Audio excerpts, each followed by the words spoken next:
고등부 박정은입니다. 시편 114편입니다. 이스라엘이 애굽에서 나오며 야곱의 집안이 언어가 다른 민족에게서 나올 때에 유다는 여호와의 성소가 되고 이스라엘은 그의 영토가 되었도다. 바다가 보고 도망하며 요단은 물러갔으니 산들은 순양들 같이 뛰놀며 작은 산들은 어린 양들 같이 뛰었도다. 바다야 내가 도망함은 어찌함이며 요단아 내가 물러감은 어찌함인가. 너희 산들아 순양들 같이 뛰놀며 작은 산들아 어린 양들 같이 뛰놀면 어찌함인가. 땅이여 너는 주 앞 곧 야곱의 하나님 앞에서 떨지어다. 그가 반석을 쳐서 못물이 되게 하시며 차돌로 샘물이 되게 하셨도다.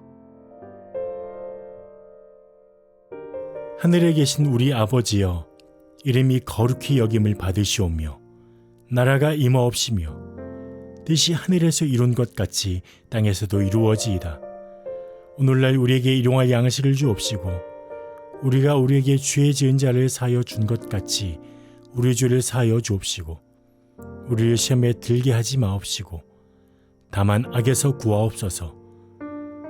대개 나라와 권세와 영광이 아버지께 영원히 싸움나이다. 아멘.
오늘 함께 나눌 하나님의 말씀은 마태복음 22장 34절에서 46절 본문 중 37절에서 40절입니다.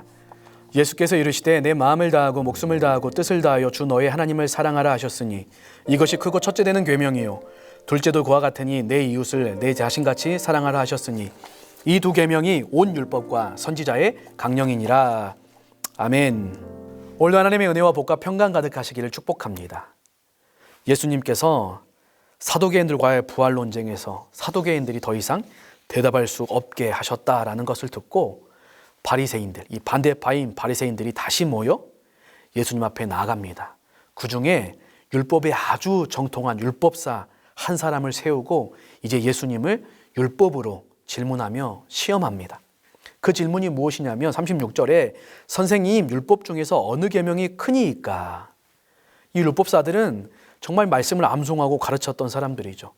그들은 이 모든 말씀을 다 지켜낼 수 없는 그 말씀인데 그 하나님의 말씀 가운데 248개는 하라, 365개는 하지 말라, 613개의 계명으로 참 분류하고 또 만들어서 지키려고 노력했습니다.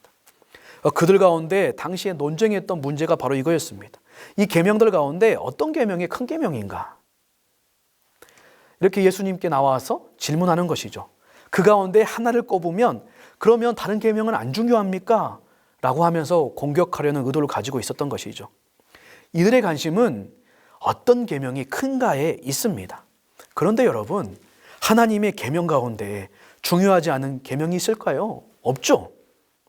이 질문을 들은 예수님께서 답변하십니다. 37절, 38절.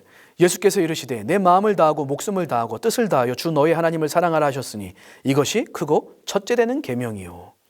예수님은 그 질문 앞에 그들이 암송하고 또 미공과 손목에 이 함을 만들어서 정말 그들이 그 안에 이 말씀을 넣어가지고 가까이 하려고 지키려고 하는 그 쉐마라고 불리는 이 신명기 6장 5절 그 말씀을 인용하시면서 말씀하십니다. 근데 원어적으로 보면 하나님을 사랑하라, 주 너의 하나님을 사랑하라가 먼저 나옵니다. 주 너의 하나님을 사랑하라, 너의 마음을 다해 목숨을 다해 뜻을 다해, 이것이 크고 첫째 되는 계명이다. 시작이자 근간이자 으뜸이다. 이것이 중요하다라고 말하는 것이죠. 계명을 아무리 많이 지키더라도 하나님을 사랑하는 것에 실패하면 전부를 실패하는 것이고, 반대로 하나님을 사랑하는 것, 이것을 지키면 전부를 지키는 것이다 라는 의미가 담겨 있는 것이죠. 하나님보다 더 사랑하는 것이 있어서는 안 된다. 하나님을 사랑해야 된다. 이것이 으뜸되는 계명이다 말씀합니다. 39절, 40절은 둘째도 그와 같다. 내 이웃을 내 자신같이 사랑하라. 이 두 계명이 온 율법과 선지자의 강령이니라 말씀합니다. 둘째도 그와 같다. 첫째 계명과 동일하다, 동등하다. 레위기 19장 18절의 말씀이죠. 내 이웃을 사랑하라. 그런데 어떻게 해요? 내 자신같이. 하나님을 사랑하는 것, 그리고 이웃을 사랑하는 것이 우리가 지켜야 되는 계명의 핵심이다. 하나님 사랑, 이웃 사랑, 이것은 어떻게 보면 둘이 아니라 하나다.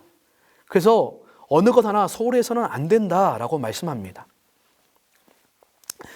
이 종교 지도자들은 이웃을 동족인 유대인으로 제한하고 있었습니다. 그런데 이미 예수님께서는 이웃 사랑에 대해서 말씀하실 때 원수까지 이 산상수훈에서도 확장하여서 하나님의 사랑과 연결하여 말씀하셨죠.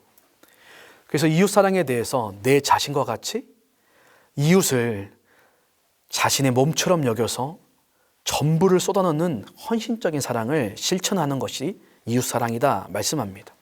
사도 요한은 이웃을 사랑하지 않는 자는 하나님을 사랑하지 않는 것이다 라고 말씀했죠. 40절에 특별히 이 두 계명이 온 율법과 선지자의 강령이라고 합니다. 이 강령이라는 뜻은 달려있다, 의존하고 있다, 연결되어 있다, 요약하다 이런 의미를 가지고 있습니다. 그래서 율법, 이 선지자, 이 구약 성경은 이 모든 성경이 바로 이 두 계명에 의존하고 있고 달려있고 연결되어 있고 요약되어 있다. 그래서 이 모든 성경이 이 두 계명 안에 성취되고 완성된다. 이것을 강조해서 말씀해 주고 있습니다. 이 사랑이 결여된 율법 준수는 껍데기에 불과한 것이고 위선이다. 그래서 말씀 이 성경에서는 사랑이 율법의 완성이다. 사랑을 하는 게 하나님 사랑, 이웃 사랑하는 이 사랑이 율법의 완성이다 라고 말씀하죠. 그래서 예수님께서도 너희가 나를 사랑하면 나의 계명을 지키리라. 요한복음 14장에서 나의 계명을 가지고 지키는 자라야 나를 사랑하는 자다 말씀합니다. 또한 요한일서 5장에서도 하나님을 사랑하는 것은 이것이니 우리가 그의 계명들을 지키는 것이라. 결국 계명의 핵심은 무엇이 크냐 작냐가 아니라 이 계명은 하나님을 사랑하고 이웃을 사랑하는 이 하나님께서 주신 말씀이라는 것입니다. 그런데 이 말씀이 참 깊은 의미를 알지 못하면 바리새인들처럼 정말 무겁게 다가오는 말씀이죠. 죄인된 우리가, 인간인 우리가 어떻게 마음을 다하고 목숨을 다하고 뜻을 다해서 또한 다른 사람들을 나처럼 사랑할 수 있을까? 그런데 하나님께서는 이 말씀을 예수 그리스도 안에서 먼저 행하시며 이루시며 성취해 주셨죠. 그래서 말씀하신 것처럼 우리에게 예수님 안에서 이 사랑을 부어주셨죠. 하나님이신 그분이 마음을 다해서 우리를 사랑해 주셨고 전 존재 그분의 모든 성품을 다해서 우리를 사랑해 주셨죠. 하나님이신 그분이 이 땅 가운데 우리와 같은 모습으로 오셔서 그분의 목숨을 버리셔서 다하셔서 우리를 사랑해 주셨죠. 그분이 가지신 뜻, 모든 최선, 의지를 다하셔서 먼저 우리를 사랑해 주셨죠. 그 사랑, 원수를 향한 그 사랑, 예수님의 십자가의 죽음과 부활로 선명하게 우리에게 성취하여 원수된 우리들에게 그것을 하나님의 사랑의 증거, 확증으로 말씀하시고 허락하여 주셨죠. 이것이 하나님은 우리에게 주신 사랑이죠. 원수를 위해 아들의 생명까지 내어주신 하나님의 사랑, 아버지의 뜻에 따라 자신의 생명을 기꺼이 내어주신 예수님의 사랑, 이 사랑 안에, 이 사랑을 우리가 안에 있을 때 천국 백성으로 이 사랑을 먼저 받아 누린 하나님의 자녀요 백성으로서 우리가 하나님을 사랑하고 이웃을 사랑하며 나아갈 수 있는 것이죠. 그래서 오늘 우리에게 필요한 것은 바로 예수님 안에서 주어진 이 십자가와 부활 안에 담겨있는 그 복음 안에서 허락되어진 하나님의 이 사랑, 원수를 향하여 베푸신 이 사랑이 우리 안에 먼저 있을 때 자연스럽게 그 안에서 우리도 그 은혜에 감격하여 그 하나님의 은혜에 힘입어 예수님 안에 있는 정체성에 의해서 하나님을 사랑하여 하나님 앞에 나가는 것이고 우리에게 허락된 가족, 이웃, 성도들을 향하여 사랑하며 섬기며 나가게 될 수 있는 것이죠. 사랑하면서 자연스럽게 나아가는 것입니다. 사랑하는 성도님들, 그래서 오늘 우리에게는 예수 그리스도가 너무나 중요합니다. 그 예수님이 있을 때 이 사랑, 이것이 무거운 계명이 아니라 하나님을 사랑하고 이웃을 사랑하는 자연스럽게 흘러가는 우리 성도의 삶의 방식이며 교회의 사랑의 모습이 됩니다. 그 이어서 예수님은 바리새인들에게 이제 역으로 질문하십니다. 42절에 너희는 그리스도에 대해서 어떻게 생각하느냐? 누구의 자손이냐? 무슨 질문을 하실까 들었는데 너무나 쉬운 질문이죠. 다윗의 자손입니다. 그래서 예수님께서는 시편 110편 다윗의 시편을 인용하시면서 43절에서 그러면 다윗이 성령에 감동되어 어찌 그리스도를 주라 칭하여 말하되 44절 주께서 내 주께 이르시되 내가 내 원수를 내 발 아래 둘 때까지 내 우편에 앉아 있으라 하셨도다 하였느냐.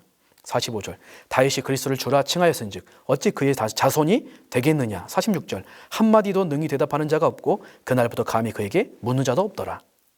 다윗이 성령에 감동되어서 이 약속된 그리스도, 이 메시아를 주라 고백했다. 그러면서 하나님께서 그 그리스도께 하나님의 우편에 앉는 권세, 원수를 발 아래에 두는 권세를 주셨다. 다윗이 왕이지만 내가 왕이 아니라 그리스도께서 주라고 고백했다. 그런데 어떻게 이 그리스도가 다윗의 자손이 되겠느냐 묻는 것이죠. 한마디도 못하는 것입니다. 예수님은 혈통적으로 다윗의 후손으로 오셨습니다. 그들은 거기까지만 인정했고 다윗의 후손으로 와서 그냥 정치적인 수준에서 그냥 힘 있는 왕으로서 통치자로서의 메시아 정도로 고백했죠. 맞습니다. 로마서 1장 1절 3절 4절에 말한 것처럼 육신으로는 다윗의 혈통에서 나셨습니다. 그런데 4절에 성결의 영으로는 죽은 자들 가운데서 부활하사 능력으로 하나님의 아들로 선포되셨으니 곧 우리 주 예수 그리스도시니라. 혈통적으로는 다윗의 계보를 따라 후손으로 오셨지만 그분은 베드로의 고백처럼 그리스도시고 살아계신 하나님의 아들이시죠. 참 사람이시며 참 하나님이시죠. 인성과 신성을 가지신 메시아, 그분을 주로 바라보고 믿고 고백하는 게 중요합니다. 그래서 결국 이 말씀을 통하여서 마태복음 21장 23절에서 내가 무슨 권위로, 누가 이 권위를 주어서 네가 이렇게 하느냐 도전했던 그 논쟁을 마무리하면서 간접적으로 예수님 자신이 다윗이 주라 고백한 약속된 그리스도이심을 선포하고 계시는 것입니다. 하나님이 약속하시고 보내신 자, 너희들이 기다리고 있는 그 그리스도 메시아, 그가 바로 나다라고 선포하는 것이죠. 사랑하는 성도님들, 그래서 오늘 우리가 이 예수님을 다윗처럼 누구로 고백하고 대하는가가 참 중요합니다. 우리는 우리 스스로를 주인으로, 주로 여길 때가 많습니다. 그렇게 살아가는 모습에서는 참된 하나님의 사랑과 참된 이웃사랑의 모습이 나타날 수 없는 것이죠. 다른 사람들을 억압하고 착취하고 빼앗고 마치 바리새인과 사두개인들처럼 연약한 자들을 돌보지 않고 오히려 그들을 착취하는 삶을 살아가는 것이죠. 그런데 인생의 주인이 바뀌어서 이 예수님, 이 약속된 이 다윗이 주라고 고백했던 이 그리스도, 이 예수님을 그리스도요 살아계신 하나님으로 믿고 고백할 때 우리는 정말 그 예수님 안에서, 그 사랑 안에서 하나님을 사랑하고, 그래서 하나님 외에 다른 신을 내 안에 두지 않고 오직 하나님만을 사랑해서 마음과 목숨과 뜻을 다해서 사랑하며 예배하며 섬기며 그분의 말씀에 순종하며 그분을 사랑함으로 살아가려고 하는 것이고, 그에 따라서 하나님이 다른 사람들을 사랑하신 것처럼 우리도 그 사랑 안에서 이웃을 존중하고 그들의 생명과 그들의 소유와 그들의 모든 것들을 욕심내지 않고 오히려 섬기며 사랑하며 나아가는 삶을 살아갈 수 있게 된다는 것입니다. 사랑하는 성도님들, 예수님을 주라 고백하며 그 주로 고백하는 하나님의 사랑을 받은 백성답게 하나님을 더 사랑하고 이웃을 더 사랑하는 하나님의 최고의 사랑을 받은 백성다운 모습을 우리가 회복하여서 하나님께는 영광 올려드리고 이 땅 가운데 살아계신 하나님을 밝히 보이는 빛과 소금, 우리 한 사람 한 사람의 성도님들 광주 동명교회 될 수 있기를 예수님의 이름으로 축복합니다. 기도하겠습니다. 하나님 아버지, 우리에게 최고의 사랑을 주셔서 감사합니다. 원수이며 죄인인 우리들을 향해서 하나님이 마음을 다해서 사랑해 주시고 아들이신 예수님께서 인간의 모습으로 오셔서 목숨을 버리셔서 우리를 사랑해 주시고 하나님이 최고의 사랑, 뜻을 다하신 최고의 사랑으로 우리를 사랑해 주셔서 십자가와 부활을 통하여 그 사랑을 확증해 주셔서 감사합니다. 또한 우리에게 예수 그리스도를 진정으로 주로 그리스도로 살아계신 하나님으로 믿고 고백하며 그 사랑을 받고 누리게 하시니 감사합니다. 그 하나님의 사랑 안에 예수님을 주로 고백하는 성도로 자녀로서 더욱더 최고의 사랑 안에서 하나님을 사랑하고 이웃을 사랑하는 참된 성도요 교회로 살아갈 수 있도록, 그래서 하나님께 영광 올려드리며 예배에 최선을 다하며 이웃을 향하여 전도와 선교와 구제와 섬김으로 나아가 사랑함으로 하나님의 영광을 이 땅 가운데 펼치는 빛과 소금 될 수 있도록 저희들을 사용하여 주옵소서. 예수님의 이름으로 기도합니다. 아멘.